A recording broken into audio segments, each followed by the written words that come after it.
Hello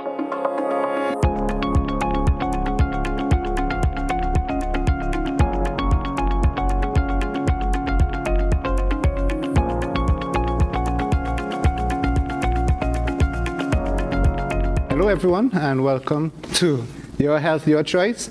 I am Dr. Roopnarine, and on tonight's show, we're going to be discussing the COVID-19 pandemic.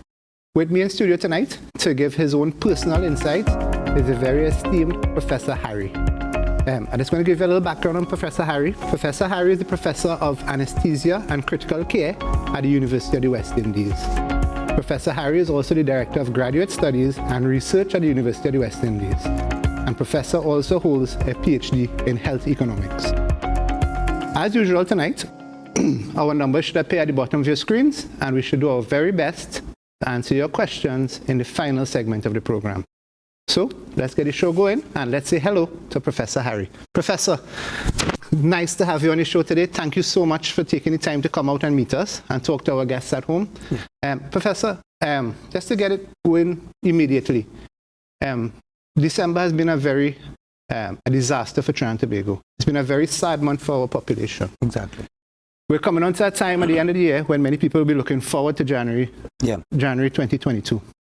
We've been at it for nearly 2 years now. Can you give us any hope? What does 2022 bring for this country and the world in terms of the pandemic, Professor? Yeah. Can you tell us if there's any game changers on the horizon?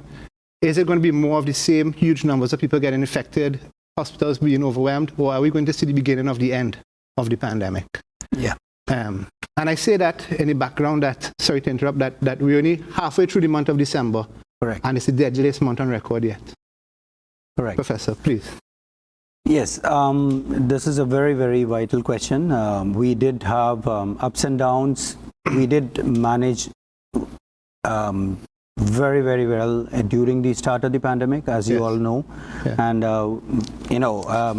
sometimes I even read that, Trinidad is one of the best countries to live in during a pandemic. Unfortunately, the wave now came up. The Brazilian variant came and we had a small spike. Yeah. And then we got this Delta variant from, contiguous states. We get it. So this variant has now really caused a lot of havoc.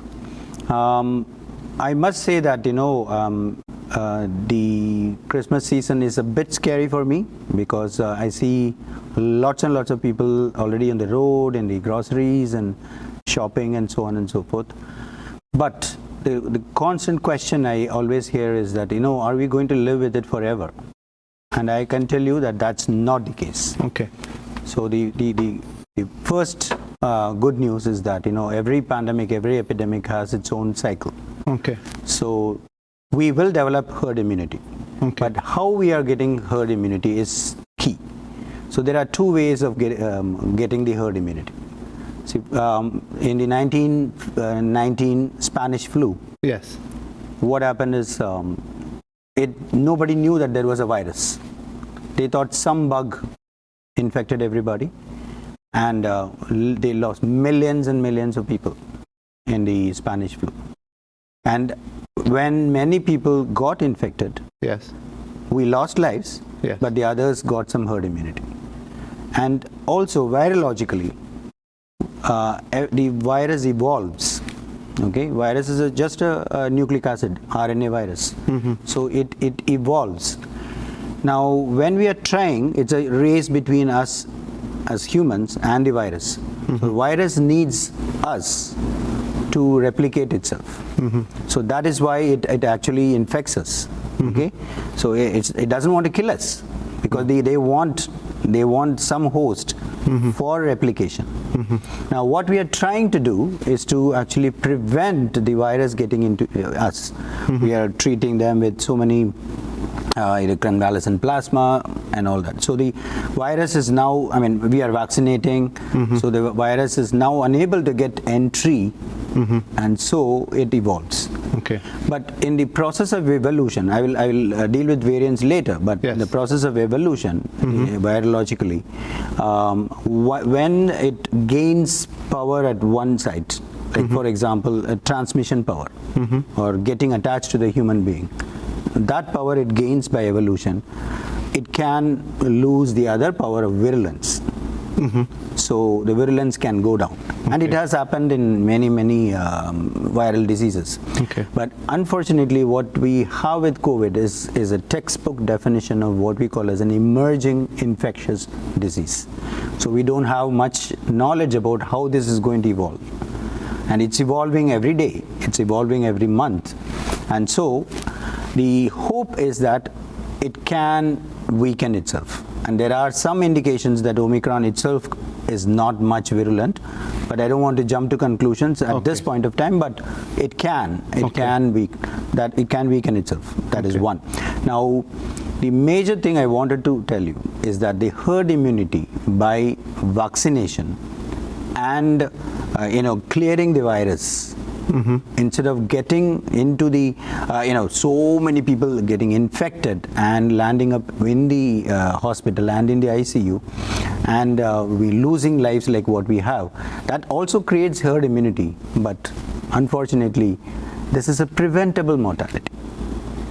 Okay, I will tell you how it is preventable. So because it's preventable mortality, we can do steps, and that's why I liked your title of your program. Your health is your choice. So we have the choice to actually prevent this epidemic affecting us as well as the community. And that's by vaccination. By vaccination, by public health regulations. Yes, I know that the economy is going down. People have to live and they have to earn. But at this point of time, life is much more important. So the game changes are either one, the virus weakening itself. That is one. The second one is the polyvalent vaccines, which are technology is very amazing nowadays. Even in UV, we have the technology, but we don't have the funds to manufacture vaccine. So we can easily pull out the genome of the virus and the spike proteins of the virus, and we can put in a polyvalent vaccine, which will further enhance our antibodies. So that is another way of game changer. The third and most important, now within the next 2-3 months, you are going to get antiviral specific for COVID, SARS-CoV-2, which is specifically, all these days they were repurposed drugs. So whatever we used as remdesivir and tocilizumab and all those things were repurposed, was not designed for SARS-CoV-2.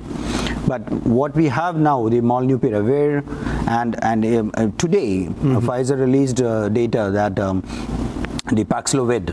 Paxlovid is another tablet which is preventing mortality by 89%. 89% advantage. So those two drugs are going to be game changers. But again, as you know, with the experience in vaccine, all the rich countries started hoarding the vaccines, having for their own population. But if these drugs are massive manufacturing and then distributed all over the world, that is definitely a game changer. So I am hoping that in all these three things, the enhanced vaccination, natural weakening of the virus, and this the specific pill designed for SARS-CoV-2. These are the three game changers, and I am hoping that by next summer we will have a decline in the number of cases. July, August 2020. I'm talking about globally. So, I mean, I don't want to get into that kind of political thing, but I suppose the key part of it is equal distribution around the world. At the same time. Professor, let's go a little bit off course. Was the unequal distribution of vaccines responsible for the crisis that we are seeing worldwide now and the emergence of variants? Exactly. So I have listened to lots and lots of virologists, and I read papers every day.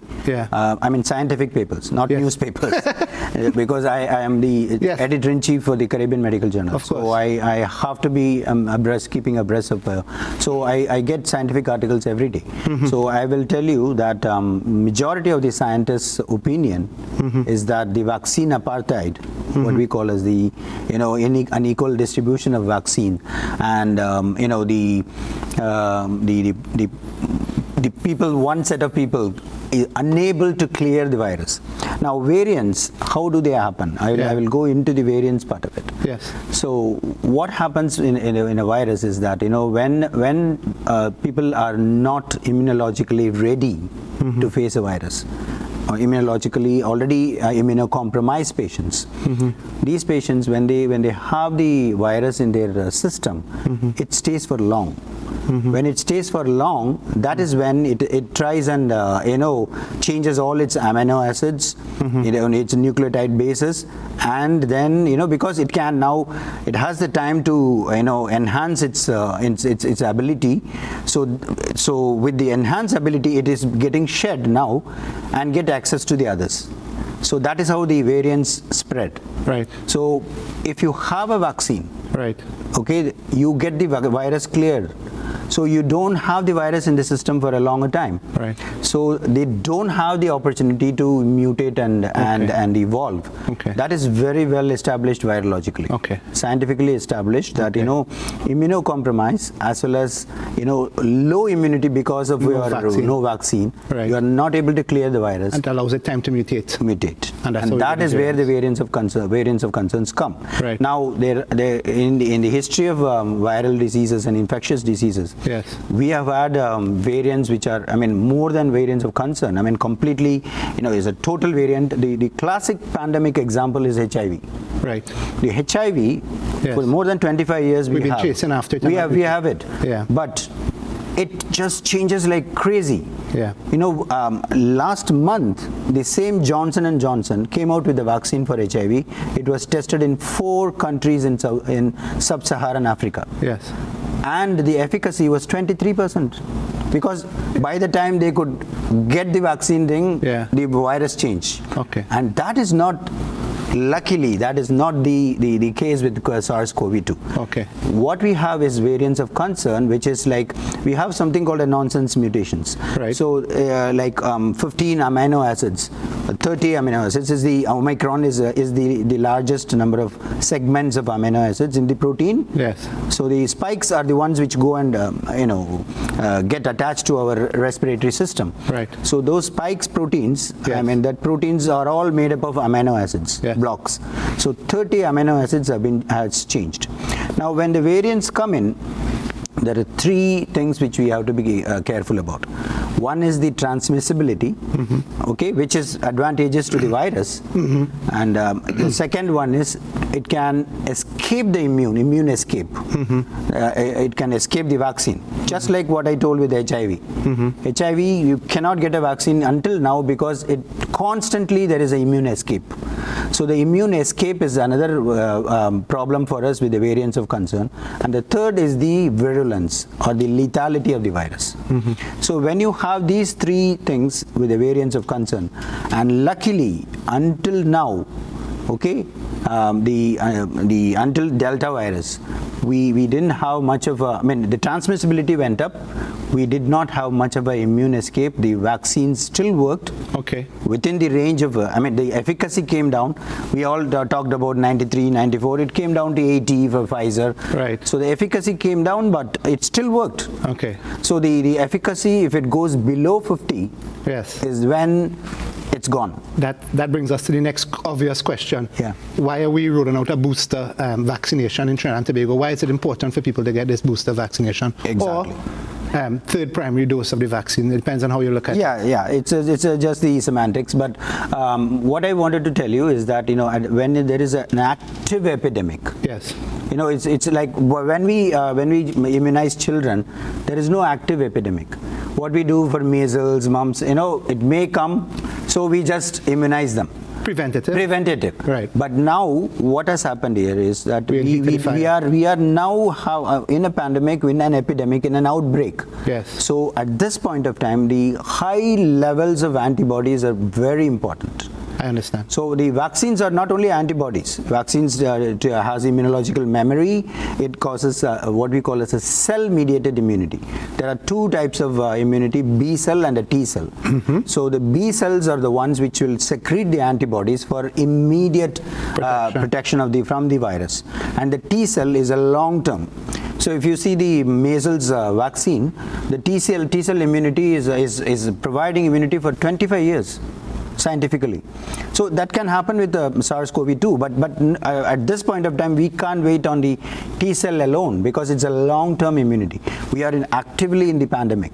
So that is why to keep the antibody titers at a higher level, we need to actually have a booster of the vaccine so that in all the scientific studies, the vaccine's antibody levels starts to decline after 3 to 6 months. Okay. So when we are actively having this circulating virus, we need to have a high antibody titer to clear the virus, and that is why the booster or the third primary dose is extremely important. Right. Yeah.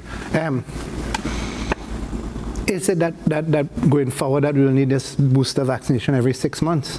That is why I said it's a textbook definition of the emerging infectious disease. Right. We cannot predict at this point of time. Right. And knowing the characteristics of coronavirus, the SARS-CoV-2, it's very unlikely at this point of time that we need to have yearly boosters and all that. Okay. Influenza virus is a different thing. Right. It has a completely different type of a biology.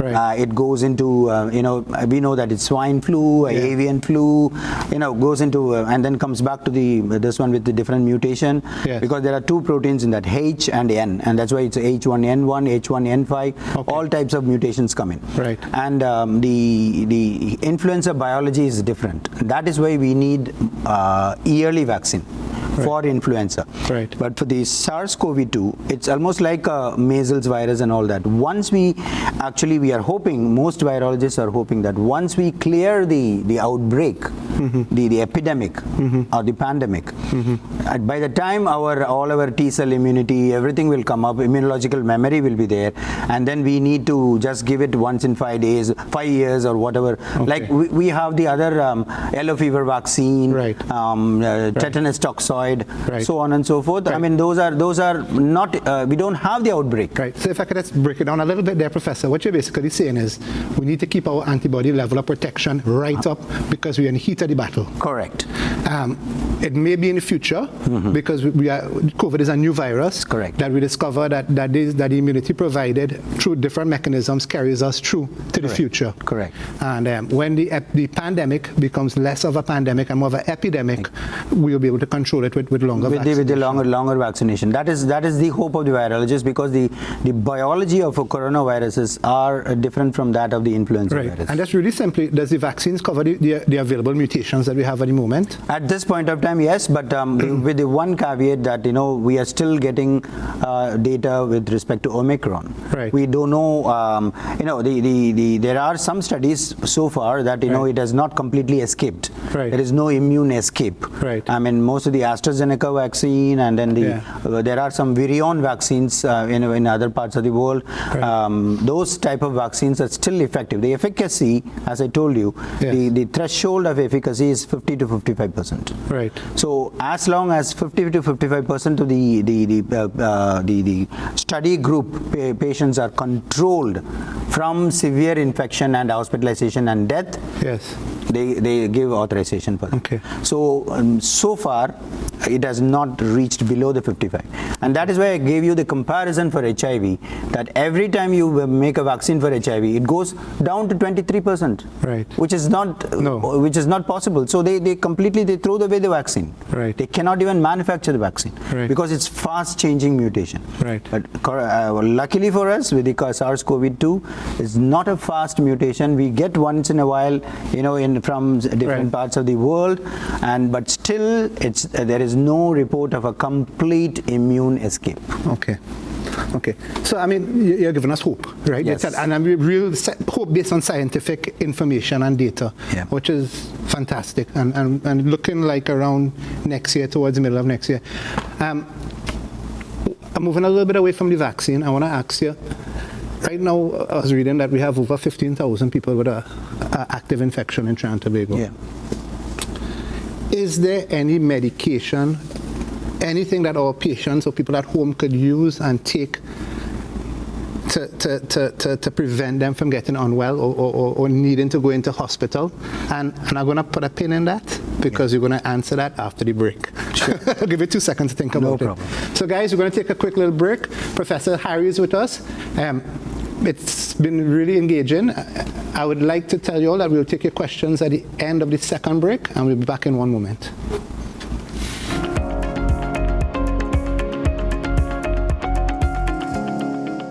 ACTN The Voice welcomes you to join us for our newest agricultural television series, Harvest. You can look forward to a personalized tour around scenic Trinidad and Tobago, showcasing different agricultural practices and teaching us self-sustenance. Explore the many ways to make your harvest right for you. Join us every Tuesday at 6:30 p.m. Harvest, a new dimension in agriculture, sponsored by Munich Home and Garden, the Agricultural Development Bank, and the Plant Doctors. Our lives feel so different now. School is more intense, work deadlines are shorter, and traffic takes hours every day. Despite all this, I want my family to have wonderful meals and spend time together, just like I did growing up. In my house, it's only Caribbean flavors. I spend less time at the stove and more time with the people I love. Quick, easy, delicious. Caribbean flavors. Munich Home and Garden specializes in hardware, paint, home decor, tools, agricultural supplies, pet supplies, car accessories, appliances, and much more.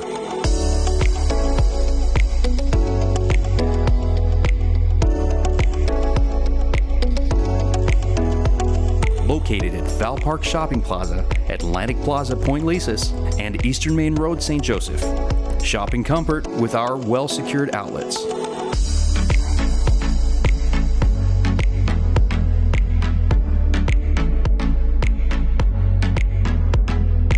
Call us at 663-5163 or visit the Munich Home and Garden Facebook page or www.munichtT.com.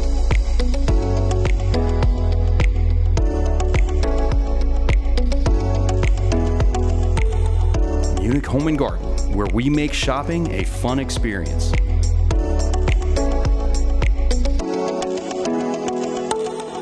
At Extra Foods, we care for you. That's why we always have the widest variety, the best prices, spacious aisles of total convenience, plus clean, safe surroundings. Let us care for you. Extra Foods, always extra for less.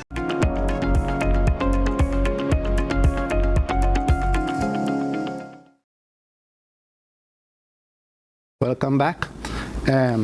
Here we have Professor Harry with us, and just before we went to the break, Professor, what medications, what supplementation can our patients at home use to prevent themselves from ending up in hospital? Is there anything they can do? What can our people do from not ending up in your care in the ICU department? Okay. I think I told you that the real game changer is the molnupiravir and the Plavix, which is coming now. Right. You know, the Plaxivid is the Pfizer. These are the two medications. So the pills. The pills. Yeah, those are the ones. Until that, you know, I want to touch upon the other medications which are purported to be very good for COVID and all that. Yes. Now, if you see the course of the illness of COVID. Yes. Okay. Now, COVID infects everybody like the coronavirus. A common cold is also a coronavirus. Okay. So it goes into the respiratory system, right? And then it gets attached and then it starts replicating. Now, when you have a vaccine, right? So our antibodies are there, what we call as IgM antibodies. They come and clear it up. Okay. But in certain people, that is 5% of the whole people, you said 15,000, right? Yes. In those 15,000, 5% is how much, like 750 patients, right? Yes. They are very vulnerable to actually getting a hyperimmune response. Yes. Okay, that is what happens with the why they come up into the ICU. Okay. So everybody thinks that I have to have an immune booster, blah blah blah. Immunity is very double-edged here. Yes. We have to have the immunity to clear the virus, Yes. but we cannot have a hyperimmune response. Okay. So when the hyperimmune response come in and the inflammatory mediators are secreted into our body, Yes. it goes and affects our lung, our kidneys and all that stuff. That is why they become critically ill. Right. So the lung becomes like a ground glass. I mean, it's like from a balloon, it becomes very hard. Yes. So the oxygen is unable to get inside into the blood. Right. So that is when they get very, very sick. Right. So you want to ask something? I'm carrying you back before that, at home. Yeah. No, I know. Right. So that is why, the immune response is what is important. Right, but we don't overstimulate the immune response. We cannot overstimulate, number one, and Right. it's very difficult to predict who is going to get these inflammatory mediators. Right. And there is no medication at this point of time which is categorically preventing that immune response. Okay. That's what I'm saying. Right. Because in the some of the studies which earlier studies, very low quality studies, Yes. they said that okay, ivermectin may work. Yes. Right. So then everybody picked on it. It came from Australia, then in India. Yeah. Everybody picked on, and then they started just overdosing people. Yeah. But I am following up ivermectin since the start of the pandemic. Yes. We have plenty of articles on Journal of American Medical Association. Mm-hmm. Okay. And you know the scientific evidence. Scientific evidence is the best evidence is the systematic review of randomized controlled trials. Mm-hmm. I will tell you what it is. Mm-hmm. The randomized control trial is you randomize two group of patients. Mm-hmm. Okay, there are 100 COVID patients. Yes. I give them 50 of them the ivermectin, and 50 of them just a glucose tablet, and see how they respond to the tablet. Right. All interventions in medicines are done by this randomized control trial. So randomized control trial is a good evidence, but better than that is the collection, the systematic review of all the randomized control trials. So when you see the systematic review and what we call as a meta-analysis, these are statistical evidence studies. When you see that, until now there is no clear evidence that ivermectin is going to be any benefit. Okay. So in some patients it may be, some patients it can. And people may ask, oh, then why we can't take it? But the ivermectin is actually an anti-parasite drug. It is it's a veterinary drug. It has its own. See, everybody is worried about vaccine side effect. Ivermectin side effect is absolutely horrendous. Okay. I can tell you that. What are the side effects of ivermectin? It's an anti-parasite drug with the dose which is required for this. I know it can cause renal injury, renal damage, liver damage.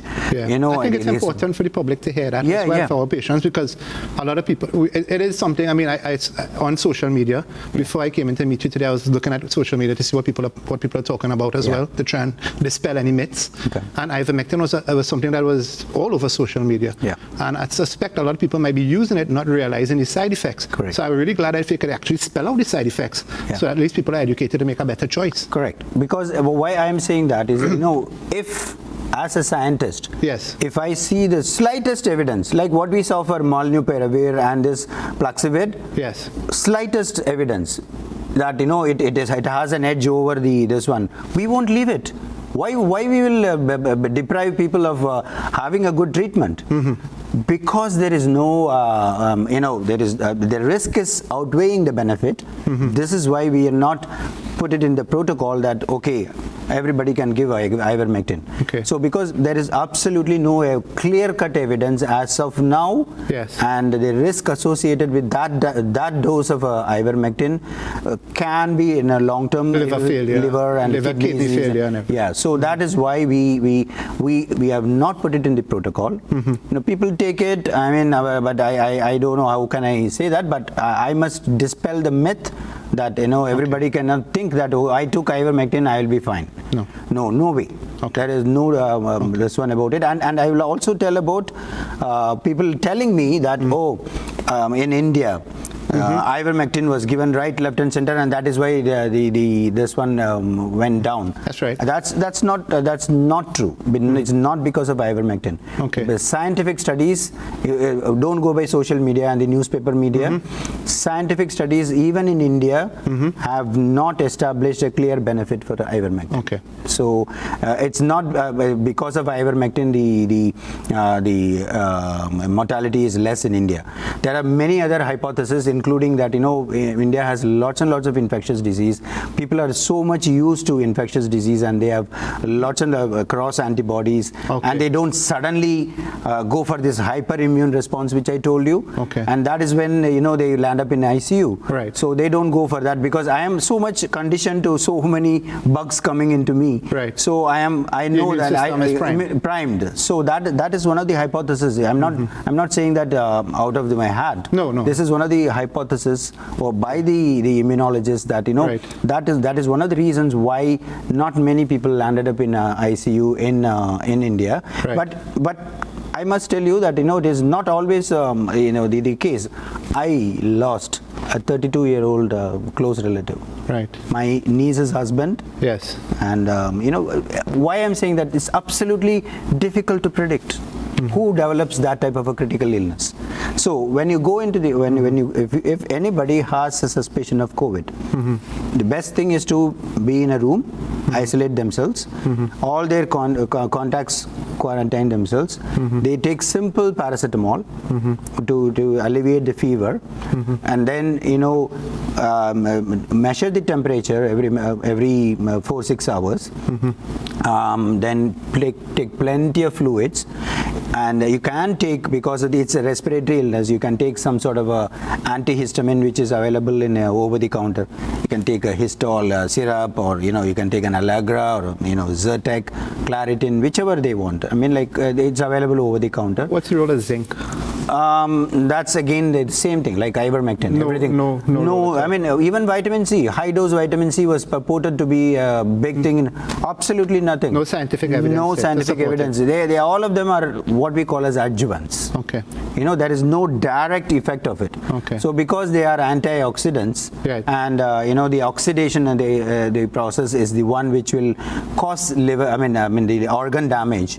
So it is hypothetically that the oxidation, the antioxidants will prevent this organ damage, but there is no clinical outcome studies which have clearly said that give 1 gram of vitamin C every day, absolutely no problem, nobody has landed up in ICU, nothing like that. Okay. Now, even with the ICU, we gave intravenous vitamin C in ICU patients, right, and it did not no benefits. No benefits.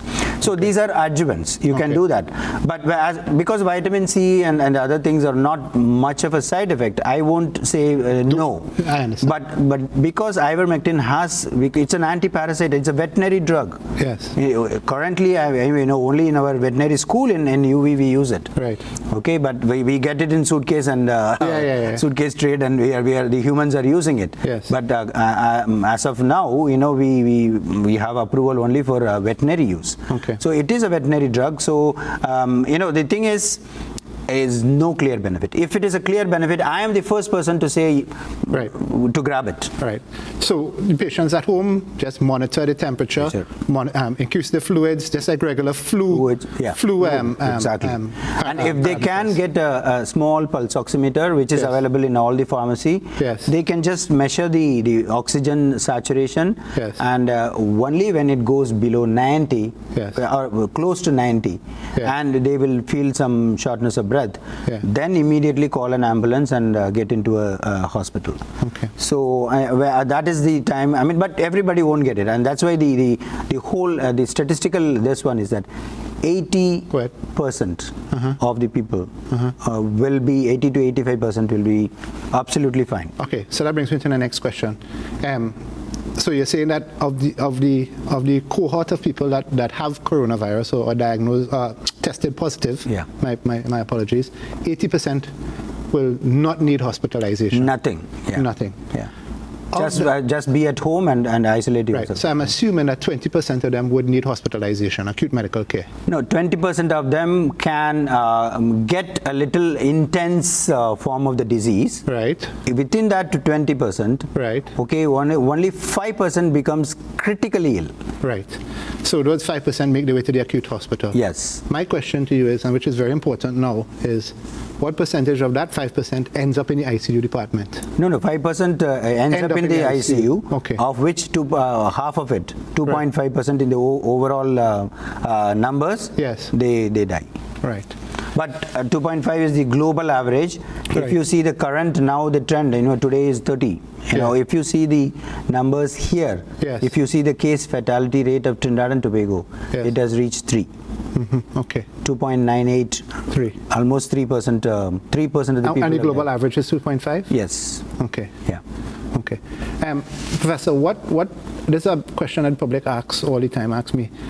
What treatment is given to COVID patients when they enter into the ICU department? Because they see their relatives go into the ICU. Yeah.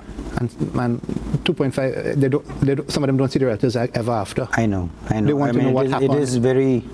It is very distressing to me too. And I think one of the faults in medicine is communication. Yeah. And a lot of times the patients who have lost relatives have not been communicated to, or feel like they feel that they have not been communicated to. There's a gap in communication. Yeah. And they want to know what treatment was given to their relatives, what happens in the ICU department. Can you tell us what treatment? Yes. Sorry. When the patients become critically ill, the first organ to be affected is the lungs. So the lungs, as I told you, becomes ground glass and becomes solidified. So the oxygen transport is not happening. So the peripheral oxygen levels go down. So when the oxygen level goes down, they start breathing fast and air hunger and so on and so forth. So we take them there and we first give supplemental oxygen. With a simple face mask. And see whether that helps with the oxygen delivery. Then if it doesn't help, we go in for what we call as a high flow nasal cannula. Of course. So it is real high flow, 40 liters per minute, 30 to 40 liters per minute, because we need to just flood the lungs with the oxygen. So the HFNC, which is a high flow nasal cannula, is the next step. Okay. So even with high flow nasal cannula, some people they still struggle. Right. They get exhausted, they cannot breathe, and then we go in for something called a non-invasive ventilation. Okay. So that is actually put in a mask, tight-fitting mask over the face, and support with the ventilator, with a machine, so that we all our lungs are made up of what we call as alveoli. So we just open the alveoli and keep it open so that the oxygen can get transported. So that is the next step, non-invasive ventilation. But if the non-invasive ventilation is also not helpful, we put in a tube and an endotracheal tube through the mouth, through the larynx into the trachea, and then give what we call as a positive pressure ventilation. So we just give if you have a bag, the bag, you squeeze it, and that is how you expand the lung. Right. Now, what has happened from the start of the pandemic, positive pressure ventilation is not associated with good outcomes. Right. Okay, so that is why we are very careful as to who we select for positive pressure ventilation. Right. We don't put everybody on a ventilator. Okay, not because we don't have or anything. The outcomes associated with what we call as an invasive ventilation, right, putting a tube down your throat and give positive pressure ventilation is unphysiological, and specifically for COVID, it can have adverse outcomes. All right, Professor, I'm just going to put a pin in that one as well. We're going to take a quick break and we're going to come back in one moment. Thanks.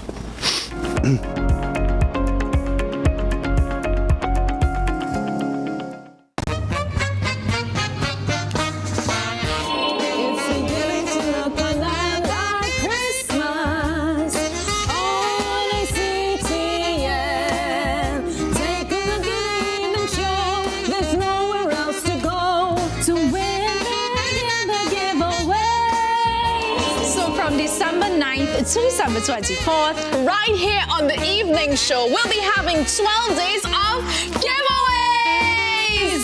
And the rules are pretty simple, Kimberly. All you have to do is watch the evening show every day at 6 p.m. Yep, for a chance to win big this Christmas.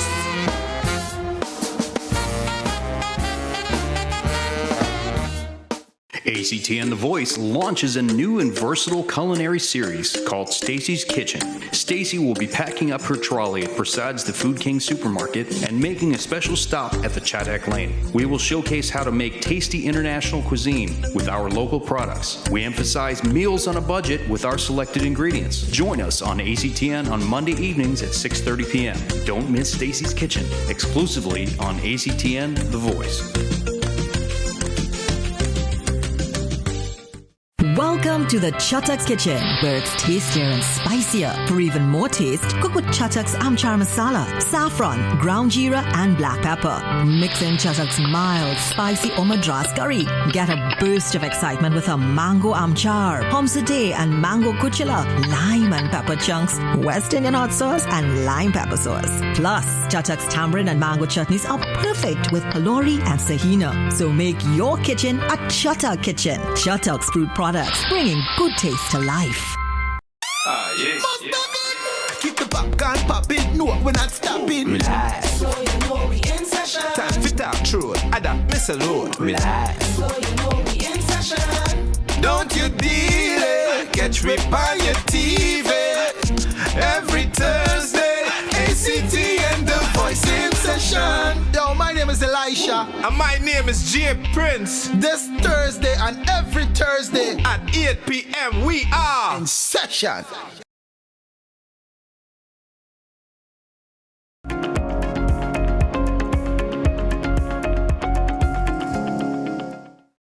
All right, welcome back, guys. We're here with Professor Harry, and in this segment, we will take all your questions and calls, and Professor Harry will expertly answer all your questions. So, Josh, do we have any questions or any WhatsApps or calls at the moment? Okay, can you put it up for us, please? And then we'll go back to finish the discussion on the ICUK. So, Professor, this is Anil from Toko asking, which of the available vaccines would you say are the most and least safe to take? Which would you recommend? And conversely as well, Professor, if you could tell us which would be your recommended vaccine of choice. All right. Okay. Thank you, Anil from Toko. Yeah. There is no vaccine which is unsafe so far. Okay. There are adenovirus-based vaccines, which is the AstraZeneca and the Johnson & Johnson.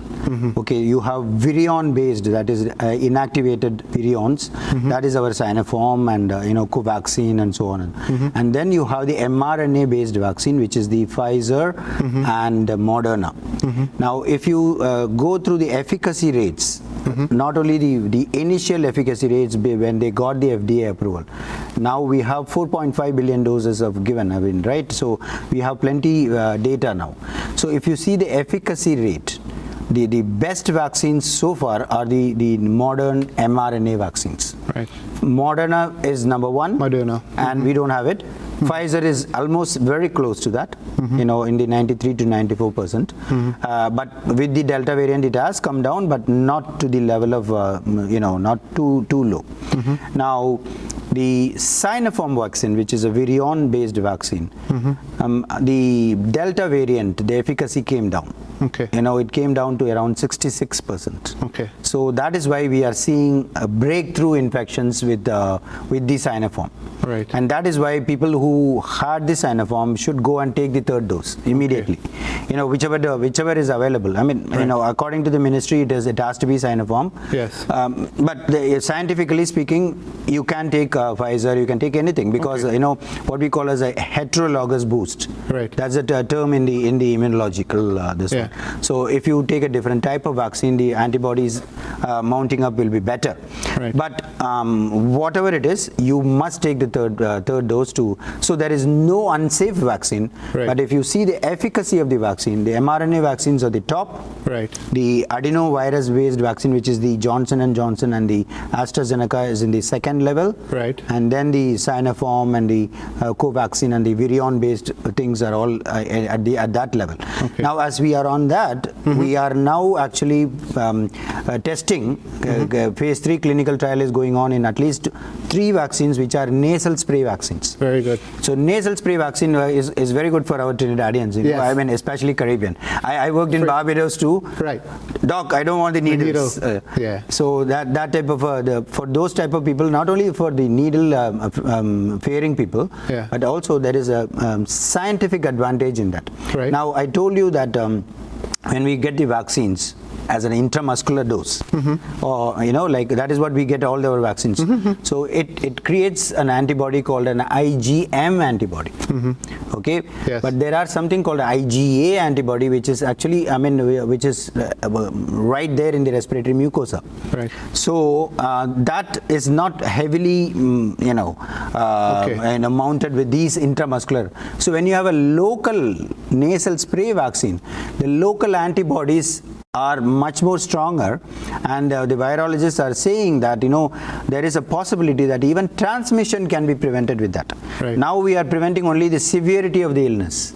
Right. With the intramuscular. Right. But with the nasal spray vaccines, there is a possibility, the theoretical possibility, that even transmission can be prevented. Because it acts at a local level. At the local level. The antibody is mounting at the local level. And when would we see those vaccines coming on the market, or what does it?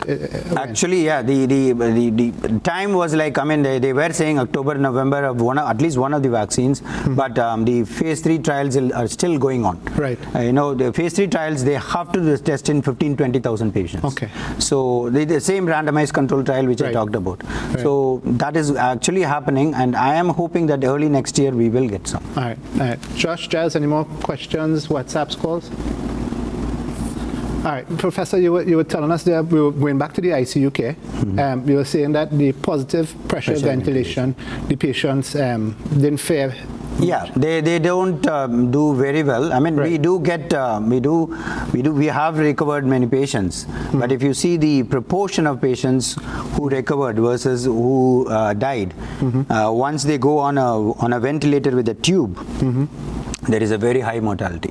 Right. So that is the problem we face. So that is when we actually we have to give the critical care support. Right. So once the tube goes in, and when we start the positive pressure ventilation, it's not only the question of lungs. After that, the blood pressure starts going down. Right. So we have to give some medications to bring up the blood pressure.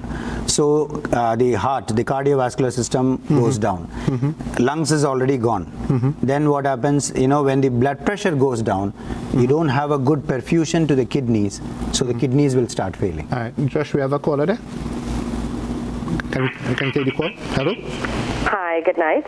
You're hearing, Professor? Yeah. Go ahead, ma'am. Hi, I have a question in connection with someone having COVID. I just want to know something. If it is you have COVID and they're telling you that you cannot go and you're not vaccinated, but they're telling you that you could get vaccinated after your COVID period, I don't know if it's true, 6 months after the fact. Okay. Right? But my question is, if it is that you have COVID, you got COVID, you were tested positive, do you not have the antibodies in you? That's a very good question, ma'am. Thank you very much for your question. Yeah. And Professor will answer it. Yes. Very, very important question. I should have addressed it, but thanks for that question. Because what we see in immunology and infectious disease is what we call as a seroconversion.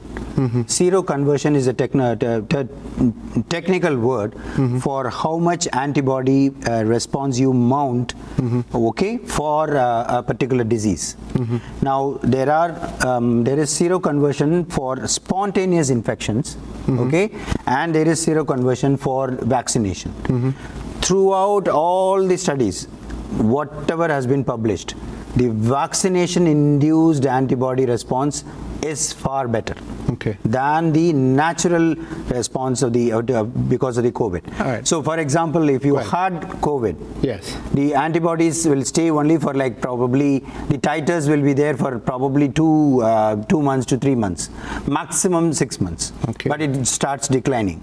Right. But in a vaccinated individual, it's a little prolonged. Right. You know, and there are studies, actually, I must tell you, it's very interesting that a person who had spontaneous, like the COVID infection, and then 6 months later had a vaccine, they have the best antibody of all the people. Right. The least antibody response is natural infection. Right. The second one is the vaccination. Right. The best antibody response is one who have recovered from COVID and 6 months later they had one vaccine. Right. That is the best antibody titer they have seen so far, in the studies, in all the studies.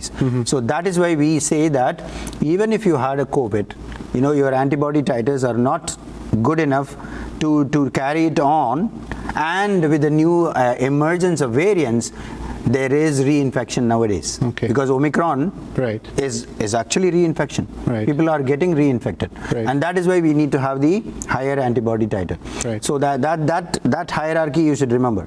Right. The least antibody response is the natural infection. Right. Then the vaccination alone. Right. The best antibody response is both natural infection supplemented by the vaccine. All right. So that leads me to two questions there, and we have a WhatsApp. There's somebody will deal with it. Yeah.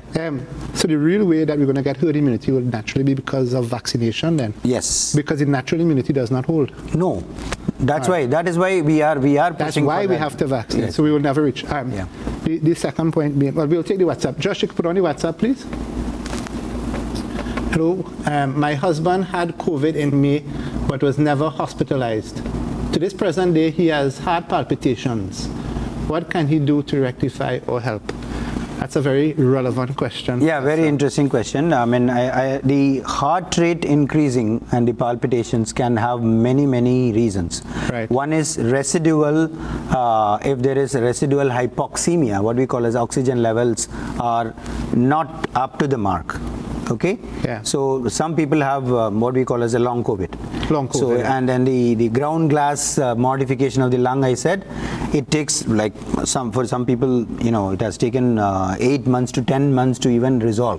Wow. So even after 10 months, when they repeated a CT, they saw the solidified thing. Would that patient have a low pulse oximetry reading as well? It's a possibility. I mean, I'm listing all the reasons for palpitation. Palpitation means a high heart rate. Yeah. The high heart rate may be, first thing they have to rule out is the oxygen levels. Right. If their oxygen levels is good, then the next one is that, it is a real possibility that they could have had some myocarditis also. It's a possible, because the COVID virus affects all this one. I mean, long COVID is a lot of organs are affected and very relevant. What I would say is that if the palpitations are present, and I want them to record the pulse rate, and if it is always consistently above 90 or 100, they must go and test it with a cardiologist. Okay. Because the palpitations, it's not directly because of COVID alone. It can be multiple problems. Because of the COVID infection, you would have had a myocarditis, or you could have had a dormant heart problem which came up now. There are so many things which can, so many permutation combination possible. The palpitations means that the heart rate is going up. It can be an associated heart problem also. So let them go to order a pulse oximeter or even a blood pressure machine. When you see that, when it's consistently above 90 all the time, it can be thyroid. Hyperthyroidism. There are so many reasons for palpitations, so they have to test it. All right. So this might be a sequelae of long COVID. That will bring us on to this topic of long COVID. Yeah.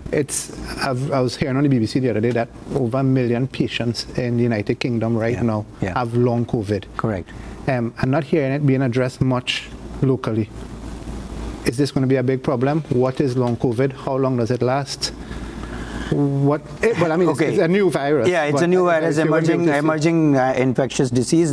We don't have the data for the long term, but any residual symptoms after COVID infections after 6 weeks. Yeah. And then the most common reported long COVID symptom is what we call as a fogging.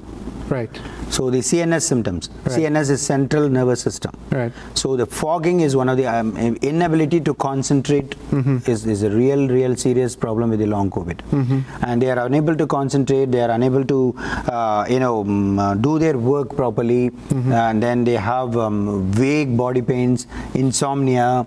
Those are the central nervous problems. And then they can have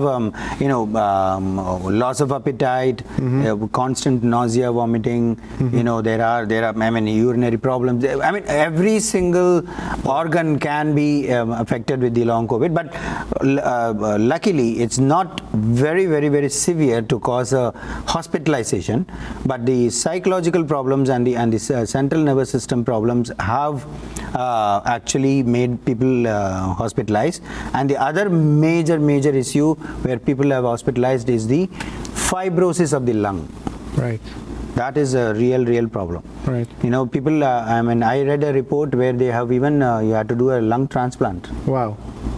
Because within the 1 year, the lung got shrunken so much, the vital capacity, their ability to breathe went off. Because, as I told you, it's a ground glass, it becomes totally solidified. And if it doesn't resolve over 6 months, it goes in what we call as a fibrosis. Right. So the very spongy type of a lung becomes like a very thick fibrosis. So that's a real dangerous problem. So far in Trinidad, we haven't seen much of those fibrosis and all that, but it has been reported from other parts of the world. And now only we are having this massive, so probably in the next 2-3 months we will be seeing definitely long COVID. All right. So we have another question there, Giles. Yeah. Put it up, please. Isn't antibodies and natural immunity more able to deal with the various variants as compared to the vaccine? Professor? Again, the same answer for that, because the antibodies is natural immunity, but unfortunately the scientific studies where we followed up patients after natural immunity, the antibody titers were not good enough to even counter the original virus. Right. The first 2020 virus, and then came the alpha, beta, gamma, then delta, now the Omicron.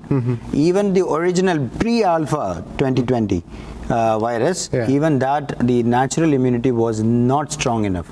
People are still studying, we are still studying why it is. It is counterintuitive. Like the gentleman asked, whoever asked, it is counterintuitive. When we have a disease and we form immunity, how can it be not resisting the other way, the variants? But it is not. That is what is happening here, and so we are studying what are the possible reasons for it, whether it is the trigger of immunological memory. Because immunological, this one is a very broad subject. We can talk for another 10 hours. So, Professor, we only have about 2 minutes left. Oh, okay. However, I want to take another question. Sure. Because I want to give you the callers an opportunity. If someone has gotten vaccinated and still contracts the virus after recovering, is immunity stronger? And I think you fairly answered that question. So the combination of vaccination-induced immunity and the virus itself infecting and causing an immunity, that combination is the top. So you got your answer there. So, Professor, we've come to the end of the program. It was a fantastic hour. Thank you very much. I just want to let you probably give the last word to viewers at home. If you just give them just 2 lines of recommendations to get through the next few weeks. I must say that I didn't address the infodemic which is happening with the pandemic. I want everybody to trust science. Trust science and do not go by social media. Everybody can take something, a cell phone, and they just type something without evidence. We are actually going through scientific evidence, and the best treatment will be suggested by us. We don't have any ulterior motives. So trust science, trust vaccines, and let us all work as a team to get this scourge out of our country. Well said, Professor. Well said. Right, guys, so that's the end of the program. I'd just like to thank Professor again for his excellent discussion tonight.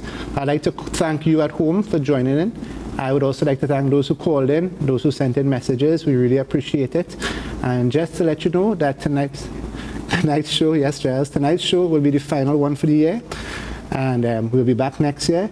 And we will take this opportunity, everyone here, myself, Professor, Josh and Giles, to wish all of you at home a happy and holy Christmas. We'll see you again next year, everyone. God bless.